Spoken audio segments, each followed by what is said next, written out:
Hello grade 8. In this video I'm going to take you through the memos to activity 7.4 and activity 7.5 from page 80 and 81 in your textbook. In these activities you need to prepare 2 cash receipts journals from scratch. It is very important for you to be able to do this as you will be doing one in your exam. So starting with activity 7.4, we are looking at a cash receipts journal for Karabo's cooking school for May 20.5. So before we start recording transactions, I just want to remind you what the cash receipts journal looks like. Firstly, you must always remember to give your journal a title. So we know that it is the cash receipts journal for the name of your business is Karabo's cooking school. You don't give his name only, just the name of the full business. So it's Karabo's cooking school. And for which month? For May 20.5. Now remember grade 8s that I have shown you how I split my cash receipts journal into 2.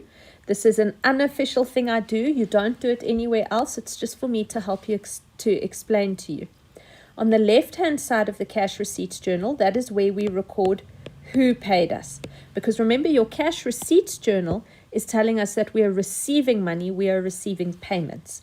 So who paid us? And then on the right-hand side of the cash receipts journal, what did they pay us for? And the fact that we're splitting our journal into 2 means we're going to record each transaction twice, and that is because of the double entry system in accounting. Every transaction needs to be recorded twice. And remember grade 8 that each row in this cash receipts journal refers to a transaction. And where do we get the information for those transactions? We get them from our source documents. Each row is a source document which contains information about a transaction.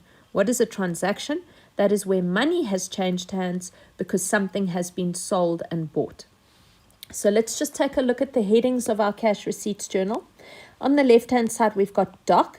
That is where we're going to put the number of the source document. So that is your receipt number, or it is CRR for cash sales, or it is EFT if there was an EFT payment, or if it is BS for bank statement, if that is where the information comes from. Day, which day of the month did we receive this money? Details, that is where we record the who. Who paid us? You write the name of the person who paid you. If there is no name, if they're anonymous, it's usually then cash sales because you received the money through your till. In your analysis of receipts column, you're going to put everything that goes through the till. So if there has been cash payments, then that goes through your till. You will record it in the analysis of receipts column. If it is a check that is held for safekeeping in the till, then you put it through the analysis of receipts column. Your most important column here, though, is your bank column on the left-hand side. Everything you receive must be recorded in this bank column. On the right-hand side, we've got a column for current income. Now remember, current income is the name we give money that is received in a services business. So there will always be a current income column in the services business cash receipts journal. I've got a blank column here, which you can just ignore. And then I've got my sundries accounts. Now your sundries are for everything else that is not current income. So for any money we receive that was not received for cooking classes or something to do with Karabo's cooking, anything that is received that is not current income, because your current income is your cooking income, then we record it in the sundries column where we indicate the amount, and in the details we say this is what we received it for. So remember grade 8, that means every transaction will be recorded once on the left hand side where we will record an amount here in the bank column, and then that exact same amount we must record somewhere on the right hand side, either in the current income column. If not in the current income column, then in the sundries column. But each amount must be recorded twice. And remember also your analysis of receipts column, sometimes it will be recorded in the analysis of receipts column as well.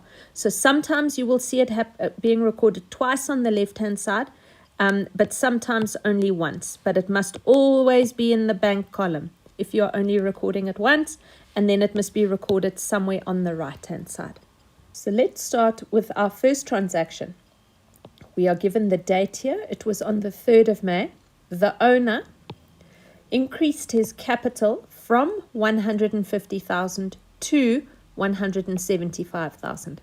Now, a lot of you complicated this by entering 2 lines into the cash receipts journal, and in one line you wrote 150,000 and then in the next 175,000. That was all very complicated. All you needed to know was that if he increased his capital from 150 to 175,000, the difference between the two is 25,000 rand. So that is the capital that he put into his business, 25,000 rand. We also see that there was a receipt that was issued, number 742. So what I have highlighted here is the information that you need to put into the first row of your cash receipts journal. Let's come and record this thing now. In the first column, doc, what was our source document? We were told that a receipt was issued, and it was receipt number 742. When did this happen? On the 3rd of May. So we just write 3.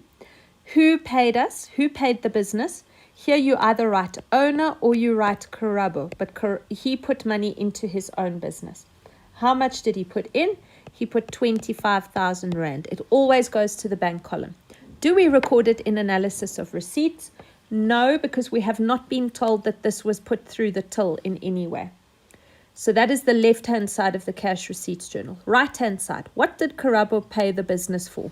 Did he pay himself for some cooking classes? Because then we would put it in the current income column. No, it had nothing to do with anything cooking-wise. He gave himself, his business, some capital. So we record it in the sundries column. And the official accounting definition is that he put in capital. The transaction took place on the 6th of May. The business received 5,600 rand. What for? For a cooking class which was held during the week. There's no other information, so let's now go and put that in the cash receipts journal. What is our source document? We have been told that it was money received for cooking classes. We haven't been told if there was an invoice or what. So you could either assume that it was cash receipts, then it would be the cash register roll, or you put in your next invoice number consecutively would then be 743. We know it was on the 6th of May. We don't know who paid us, so we're just going to assume it's either cash that was received or you would just put customers.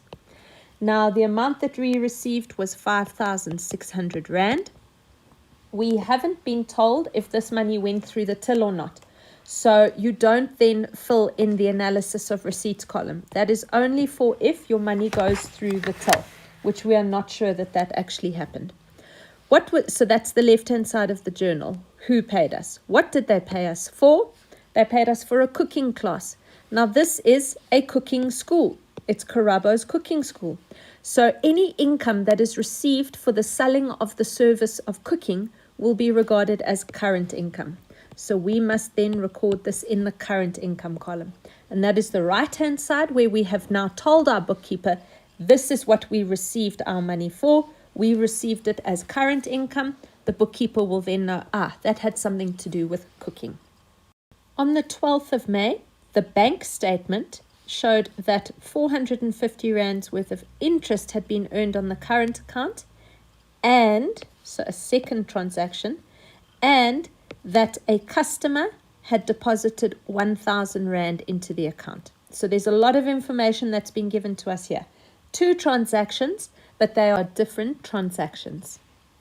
Starting with the first one, the interest.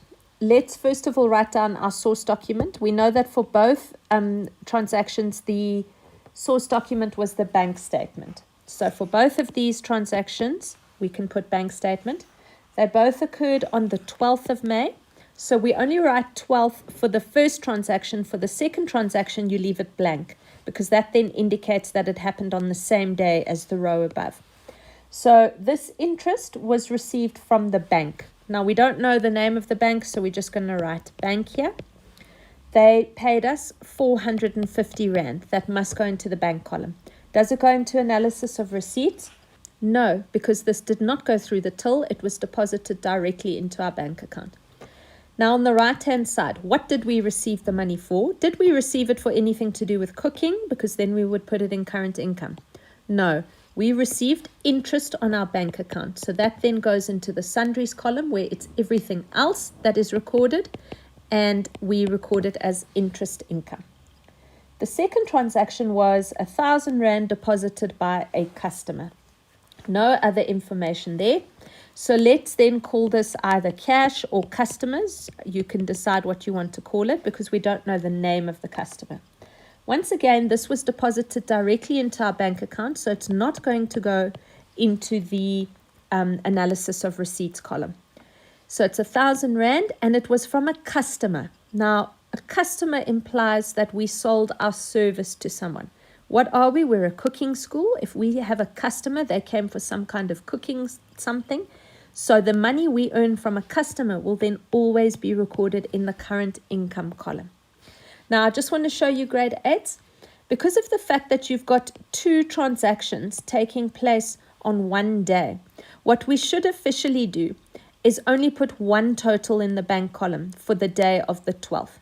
So we should officially then take that 450 and that 1,000 and combine it into one banking record for the day of the 12th. I'm not so sticky about it, but a lot of people are. So you should officially rule off there and rule off there to say, okay, this is the end of the day of the 12th. And because there were more than one transaction, I have ruled off to show that I've added some stuff up. But I was happy to accept either of the two. The 15th, according to the cash register roll, 500 Rand was received for cooking classes.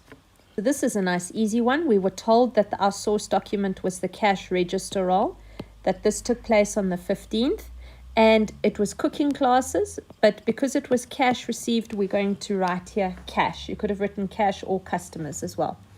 And how much did we receive? We received 500 Rand. Now, does it go into the analysis of receipts column? Yes, because of the fact that our source document is the cash register roll, that implies that the money went through the cash register or the till. So we must then record it in the analysis of receipts column. On the right-hand side, what were we paid for? We were paid for cooking classes, which therefore is current income. On the 21st, we received a cash refund for unwanted stationery from Smith Stationers for 400 Rand. So you haven't done something like this before, but it's not too tricky. Our source document, we weren't told what it is. We've been told that it's a cash refund. You could have either used the cash register roll then, because that money might have gone through the till. Alternatively, more likely is just the next receipt number, which is receipt 744. The date that this happened was on the 21st. And over here, we know who gave us the money. It was Smith Stationers, so we write their name down. It was 400 Rand, always goes through the bank account. They said it was a cash refund, so then it might have gone through the till, or it was most probably went through the till. So we then put it in the analysis of receipts column. So that's who paid us. What did they pay us for? It had nothing to do with cooking, so that means it does not go into the current income column. It therefore goes in the column where everything else goes, into the sundries column, and we say here a stationery refund, or you could have said refund only. Transaction for the month was on the 28th of May, with the last 2 transactions. We received cash for services provided for 1,400 Rand, and then we have a tenant, freshly ground, and they paid us 3,100 Rand for rent, and importantly here, a receipt was issued. The first part of that transaction of the 28th was cash for services rendered. So if it's cash, it went through the cash register. So our source document is the cash register roll. We write cash, or we write cash sales, or you write customers. And it was 1,400 Rand. It was cash, so does it go through the till? Yes, it does, which means it must then go into the analysis of receipts column. Now, what were we paid for? We were paid for services rendered or services provided. That means we earned an income for selling our services, And the accounting term for that is current income, which means it must come into the current income column. And there is our double entry for that transaction. The next transaction on the 28th was freshly ground. So we write their name down. They are our tenant, and they paid us rent of 3,100 Rand. That did not go through the till, so it's not going into the analysis of receipts column. Now, because it was not for anything cooking related, it's not going to go into the current income column. It is going to come here in the sundries column, and our details are that it is rent received or rent income. Now, just to show you, once again, we have a double transaction on the 28th. So officially, we should rule off over here to show that we are totaling our transactions for the day. And instead of writing the two bank balances separately, 1,400 and 3,100, we total them for the end of the day and make it 4,500. Now what we need to do is we need to close off our journal, which means we need to total the bank column, the current income column, and the sundries column. So if you add up all of the amounts in your bank column, you will get 37,450. If you add up all of your current income, it's 8,500. And if you add up your sundries, it's 28,950. Now, a couple of things to note here. If we take everything on the right-hand side, so the 8,500 plus the 28,950, it must equal everything that is on our left-hand side here in the bank column. And yes, that is the case. The next thing we can notice is that we've got a lot of information being showed to us here.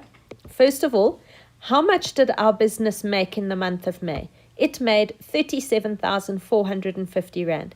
That is everything that went through our bank account. Of that 37,450 Rand, only 8,500 was actually for cooking classes, and that is what the school is all about. The rest was sundries, and we can then come and identify that a majority of that was actually a capital injection. Now we're going to move on to activity 7.5. Activity 7.5 is once again preparing a cash receipts journal. We are doing a journal for Curly Tops, and she owns a business called Hairpin. And you need to compile the cash receipts journal for June 20.6. So let's just take a look at what our cash receipts journal needs to look like.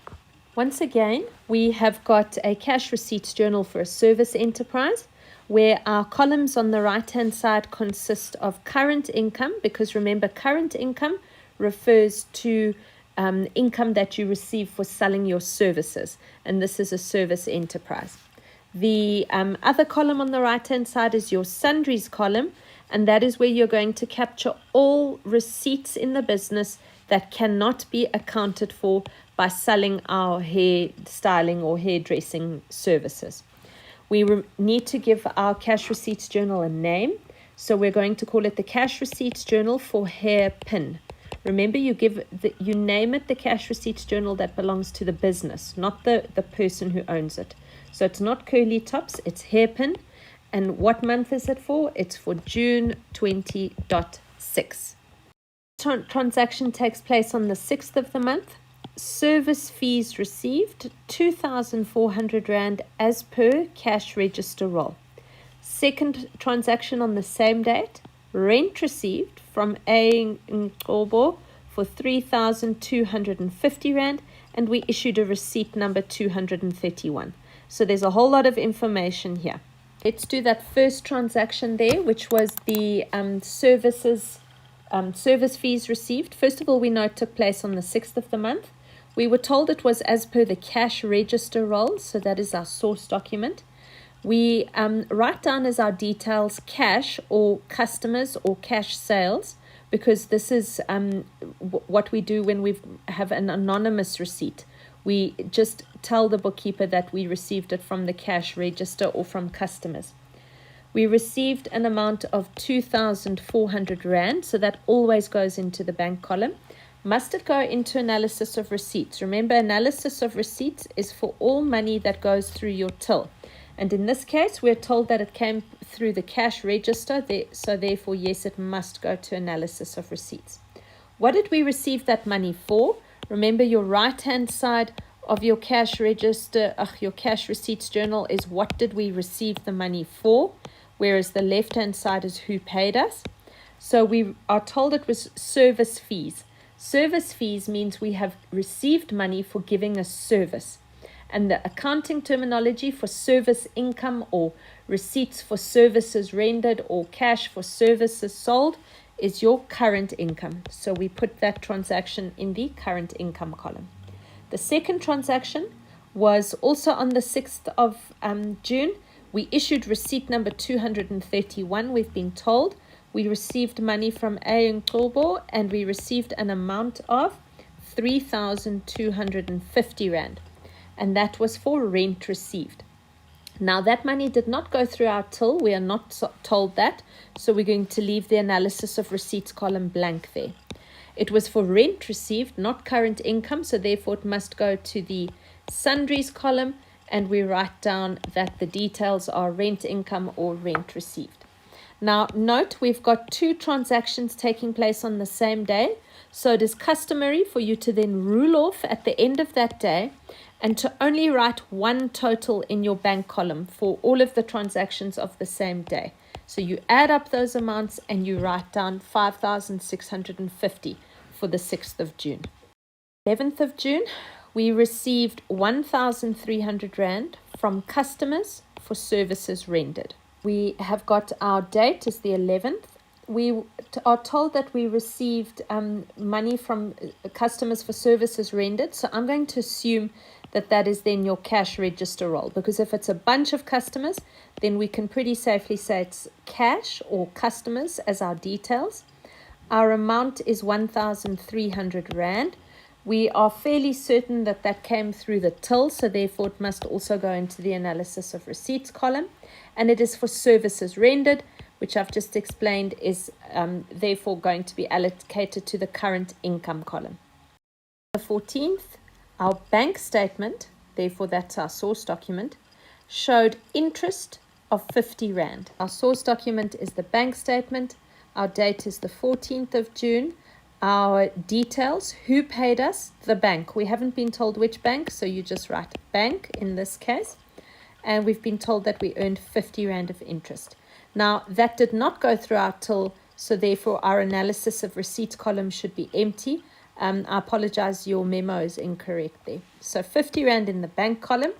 For what? For interest earned. So it does not go to current income because that is only for anything to do with hair styling or services rendered. So therefore it must go to sundries, and our details are that it is interest income or interest earned. The 21st of June, service fees 1,450. So it was the 21st of June. We've been told it's service fees, so I'm going to assume once again that that came through the till or the cash register. So our source document is CRR. Once again, if it's service fees or customers, we're going to just write cash or customers over here. It's 1,450. I have assumed it went through the till, so therefore I must put it in the analysis of receipts column. It was for services rendered, or as they said in the textbook, service fees, which then always goes into the current income column. The last transaction for June took place on the 28th. The owner increased her capital by 5,000 Rand and a receipt was issued. This is on the 28th of the month. We know that a receipt was issued, so we need to follow on from the last receipt we recorded, and we do it consecutively, so it's going to be 232.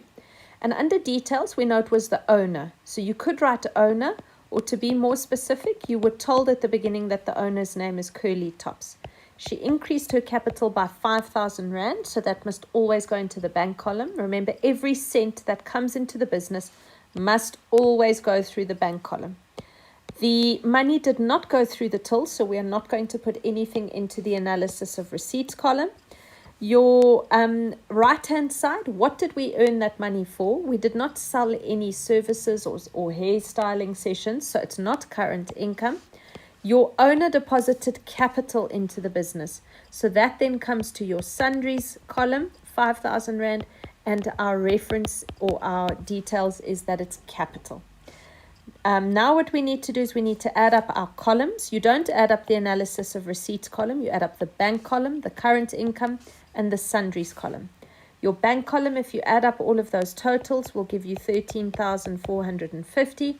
Current income, if you add it up, will be 5,150. Sundries will be 8,300. Remember to check yourself. These two, if you add them together, must equal the total in your bank column.